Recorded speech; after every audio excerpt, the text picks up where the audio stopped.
সঞ্চালন। তাহলে আজকে আমরা তাপ সঞ্চালন জিনিসটা কি এটা সম্পর্কে বিশদ ধারণা পাবো। ঠিক আছে, যে তাপ সঞ্চালনটা কি এটা সম্পর্কে আমি তোমাদের আজকে ধারণা দিব। তাহলে দেখো, এখানে একটা ছবি দেখতে পাচ্ছ, ঠিক না? আচ্ছা, ছবিটায় কি কি দেখতে পাচ্ছ? এখানে মনে করো একটা বল আছে, ঠিক না? তারপরে এইখানে একটা বল আছে, এইখানে একটা বল আছে, আমার তিনটে বল আছে না? আর এইখানে একটা বাটি, এটা কি দেখতে পাচ্ছ? একটা বাটি। বাটির উপর এইটা কি দেখতে পাচ্ছ? ধোঁয়া উঠতেছে না? ধোঁয়ার মতো। তোমরা যখন তোমার মায়েরা রান্না করে বাসায়, যখন রান্না করে তখন কখনো কি দেখেছো যে রান্না করে যখন ভাতের পাতিলগুলো এই সরাটা উঠানো হয় তার উপরে দিয়ে বাষ্প আকারে কিছু উঠতে দেখা যায় না? এটা খেয়াল করছো? তাহলে এখানেও কিন্তু সেরকম একটা বিষয়, এই যে ধোঁয়া উঠতেছে নাকি? তার মানে যেহেতু এখানে ধোঁয়া বাষ্পের মতো উঠতেছে, তার মানে কি এই বাটিতে যে পানিটা আছে এটা কি গরম? এই বাটিতে যে পানিটা আছে এটা কি গরম? ওটা আগে গলে বাটিতে পড়ে, ঠিক আছে?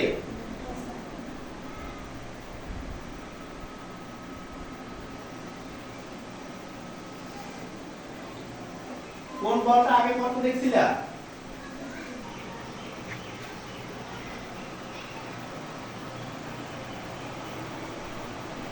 তোমরা একটা কি লক্ষ্য করছো যে এখান থেকে যে এই লাল দাগটা আস্তে আস্তে কোন দিকে গেছে?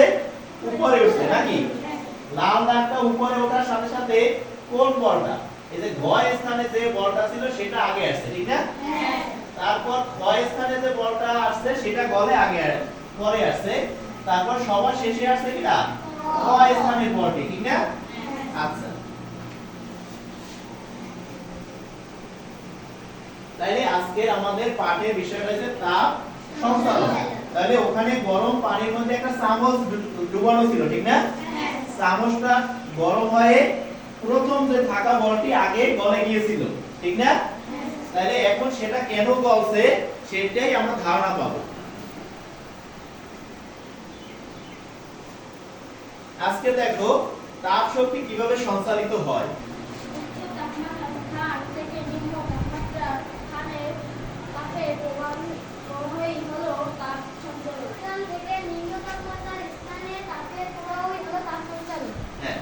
তাহলে তাপ সঞ্চালন, ঠিক আছে? আমরা একটু আগে শিখেছি যে তাপ সঞ্চালন কি। তাপ সঞ্চালন কি? যে উচ্চ তাপমাত্রার স্থান থেকে নিম্ন তাপমাত্রার স্থানে তাপের প্রবাহকে বলা হয় তাপ সঞ্চালন।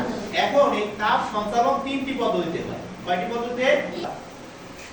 বলো তো, এই আব্দুল্লাহ দাঁড়াই, বলো তো তুমি যে এখানে কি বলা আছে? এটা কি লেখা আছে? তাপ সঞ্চালনের পদ্ধতি তিনটি। হ্যাঁ। তাপ সঞ্চালন পদ্ধতি, হ্যাঁ, পরিবহন, হ্যাঁ, পরিচালন, হ্যাঁ, বিকিরণ। চলন জিনিসটা কি, ঠিক না? আচ্ছা, তাহলে তোমরা মনে করো অনেক গাড়িতে লেখা থাকে না যে অমুক পরিবহন, সাকুরা পরিবহন, এরকম লেখা থাকে না? এর মানে কি? পরিবহন মানে বহন করে নিয়ে যায়, বহন করে নিয়ে যায়। তাহলে বহন করে নিয়ে যায়, তাপটা কি বহন করে নিয়ে যায়, তাহলে সেটা হচ্ছে পরিবহন। তার জন্য কোনো মাধ্যমের দরকার হয় না। তাহলে আমরা এখন এই তিনটে সম্পর্কে একটু ছবি দেখে আসি। হ্যাঁ, এই যে ছবিটার এখানে কি বলা আছে, চলো আমরা তাপ সঞ্চালনের বিভিন্ন উপায় সম্পর্কে জানি। উত্তপ্ত হচ্ছে মানে তাপটা উপরের দিকে উঠতেছে, এটা তীর দিয়ে দেখাই দিয়েছে, ঠিক না? দেখো নিচে কি বলা আছে, এখন লেখাটা দেখো যে তাপ কঠিন পদার্থের মধ্য দিয়ে পরিবহন পদ্ধতিতে সঞ্চালিত হয়। এখানে যে আমার এই গরম পানির ভিতরে চামচ ঢুকানো ছিল, চামচটা কি কঠিন পদার্থ না? কঠিন কিভাবে বলতে? এই চামচটা কি হয় একটা লোহার নয় কোনো স্টিলের শক্ত পদার্থ না? তাহলে যেটা শক্ত সেইগুলো কি বলে? কঠিন পদার্থ। তাহলে এই এখান থেকে যে তাপটা উপরে উঠতেছে, তাহলে এটা কি যে তাপ কঠিন পদার্থের মধ্যে দিয়ে পরিবহন পদ্ধতিতে সঞ্চালিত হয়। তাহলে এইখান থেকে আস্তে আস্তে আস্তে আস্তে এই উপরের দিকে যাচ্ছে, বুঝতে পারছো? এই যে গরম পানিটা আছে এর মধ্যে চামচটা ঢুকানো আছে বিধায় তাপটা এখান থেকে আস্তে আস্তে উপরের দিকে যাচ্ছে। তাহলে এই যে চামচটা আমার কি একটা কঠিন পদার্থ, চামচটা কি কঠিন পদার্থ। তাহলে কঠিন পদার্থের মধ্য দিয়ে এটা কি দেখো এই পদার্থটার মধ্য দিয়ে যাচ্ছে না? তার মানে কোনো কিছুকে মাধ্যম করে যাচ্ছে না, তাহলে এইটা কি কঠিন পদার্থ। আর এই কঠিন পদার্থের মধ্য দিয়ে পরিবহন, কোনটা বলো? পরিবহন। কঠিন পদার্থের মধ্য দিয়ে তাপ কোন প্রক্রিয়ায় সঞ্চালিত হয়? পরিবহন। দেখছো?